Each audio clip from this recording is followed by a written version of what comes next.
Be aware of spiritual attacks, especially right now when you have gained a foothold in your own stability, your own awareness. You can see those energies, those people who are only feeding off of others. They're not contributing. They're literally siphoning energy from those people who are unaware it's even happening. So be mindful, set boundaries, be really clear of what you are engaging in and who you're engaging with. Now is not the time to be careless. You've worked far too hard to get here.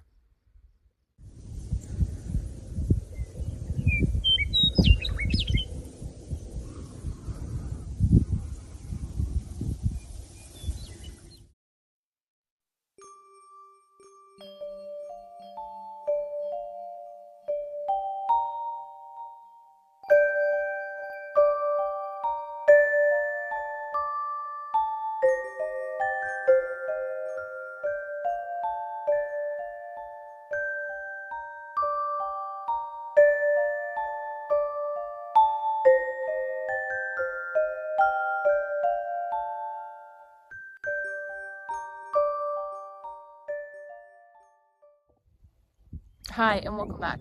It's May 23rd, 2026, and I love it. It is so nice and cool. It's not raining. It's amazing out here.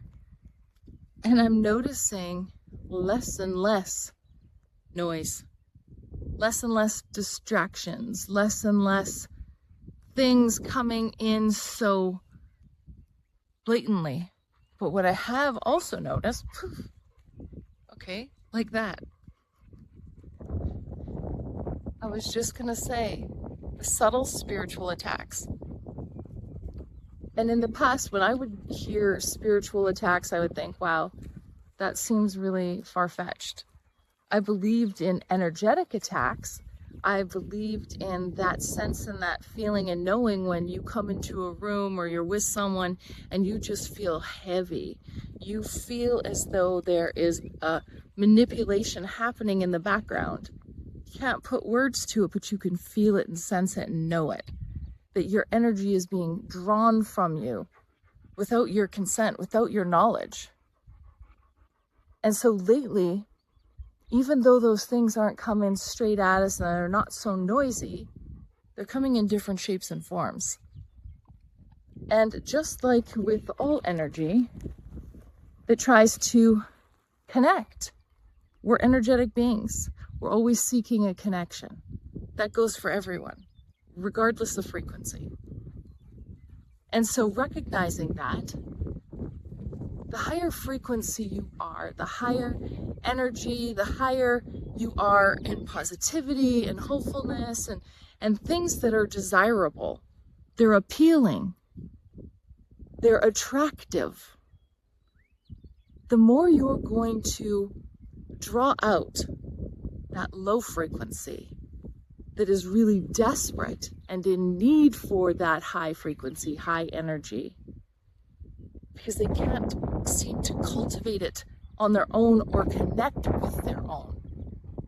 And that's what's been showing up lately.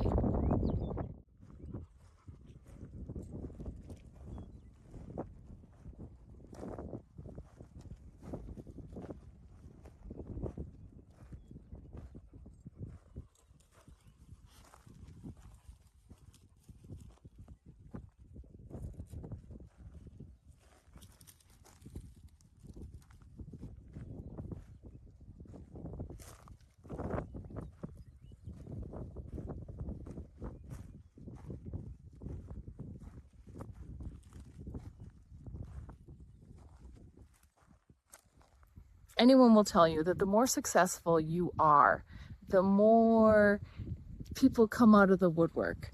People who really don't have an interest in you, they only have an interest in your success. They weren't around when things were difficult or challenging. They didn't want to hear really how you were.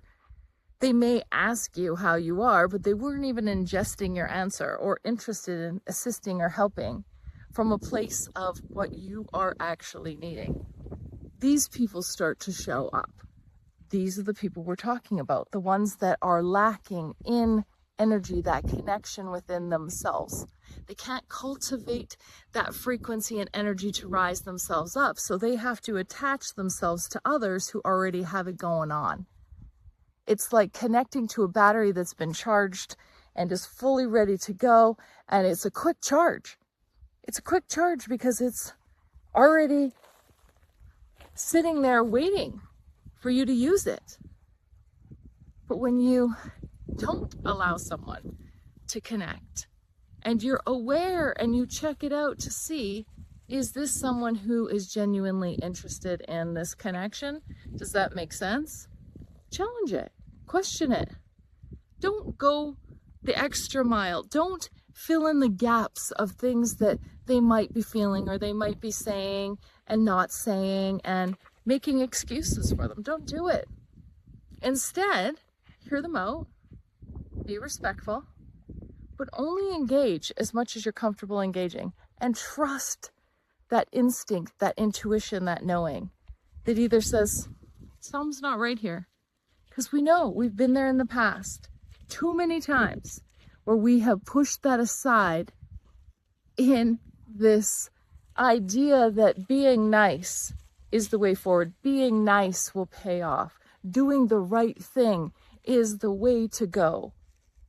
What is the right thing?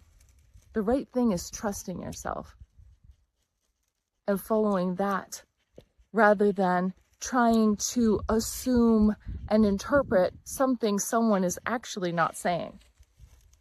Respect them enough to just trust and believe that that's as far as they can go. And if they say that, wind confirms, and if they say words that just don't connect or fit, or maybe you don't just follow in line and answer what they're asking, and you sort of turn it around on them so that they can continue to explain themselves, you'll find out really quickly who's authentic and who is not. And then they'll move about on their way because you're too much work. You have no gaps. You're not unconscious to what's happening. You're very aware of what your energy has to offer and where you're going to put it. You're also aware of where you're not going to allow it to be siphoned off of you.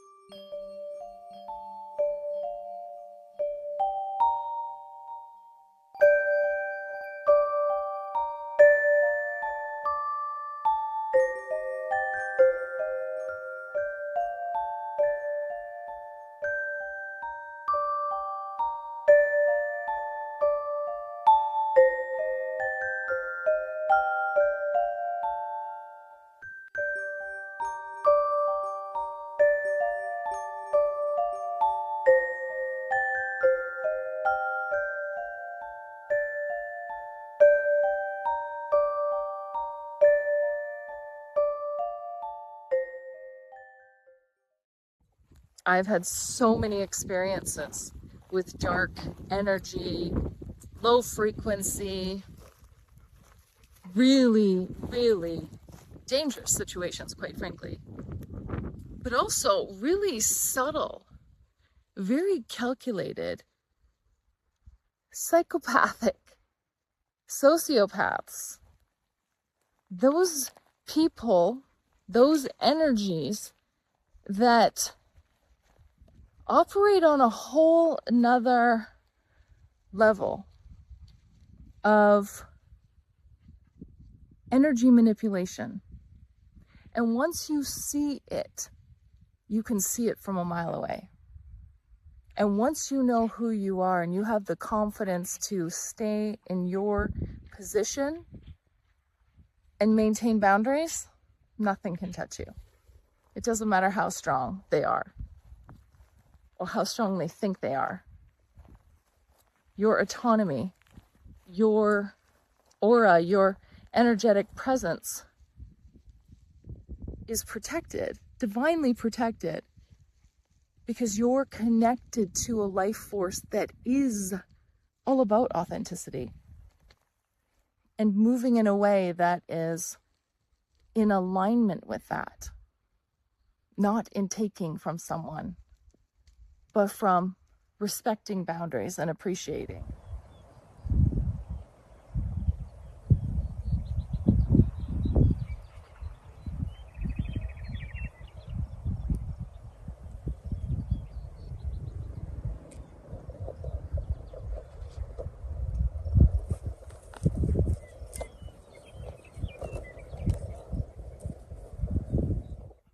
It's really important to recognize when you're supporting someone as they move through transitions and awakening and seeing themselves as a whole being that has innate and limitless potential, that you recognize traditional methodologies and modalities in psychology and psychiatry have served a purpose.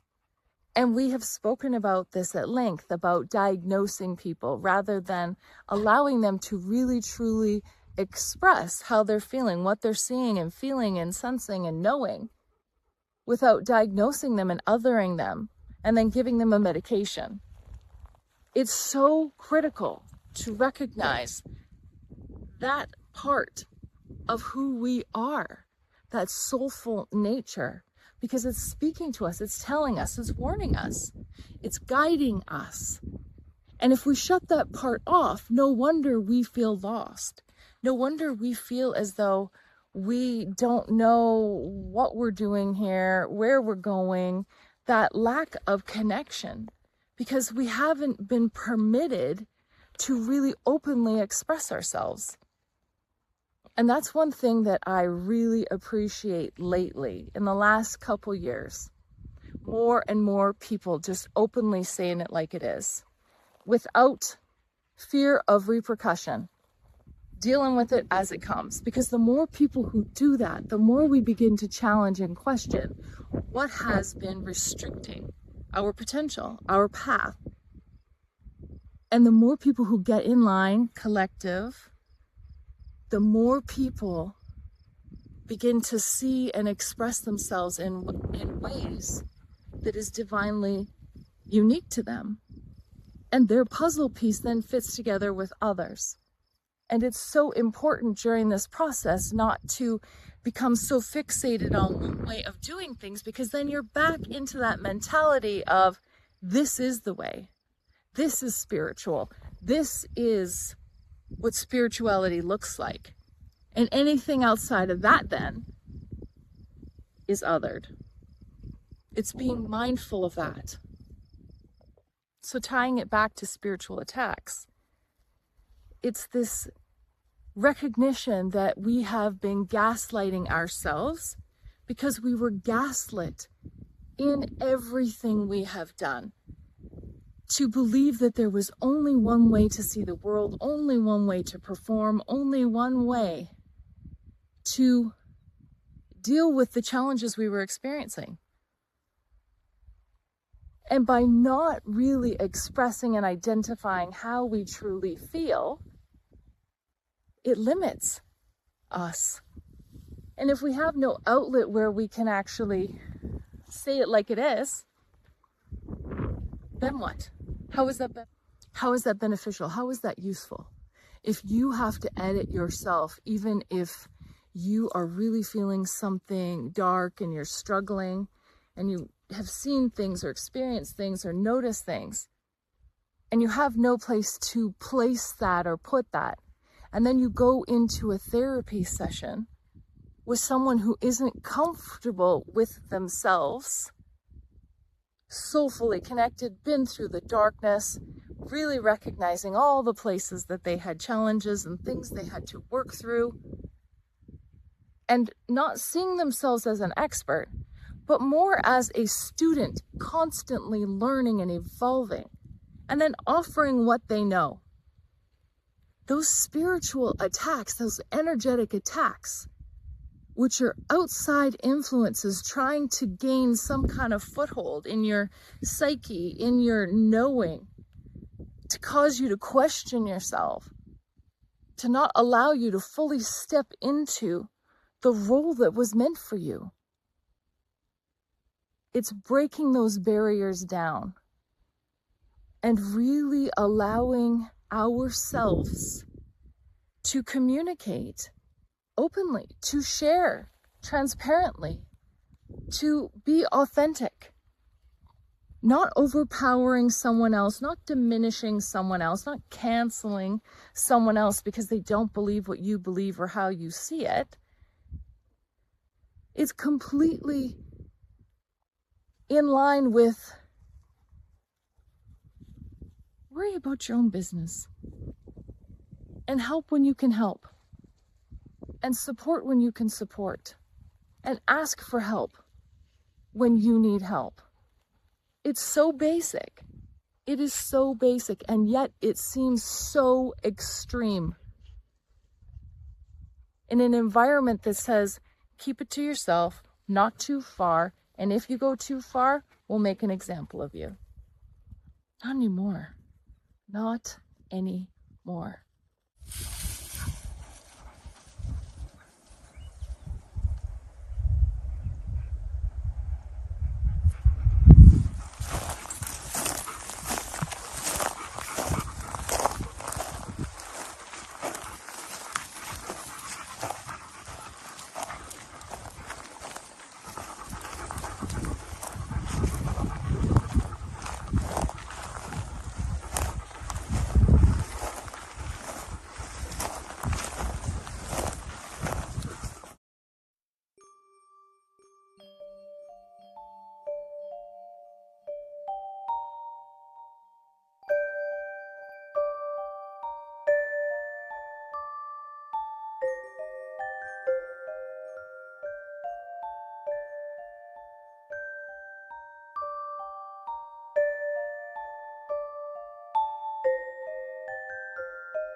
Thanks for watching, everyone.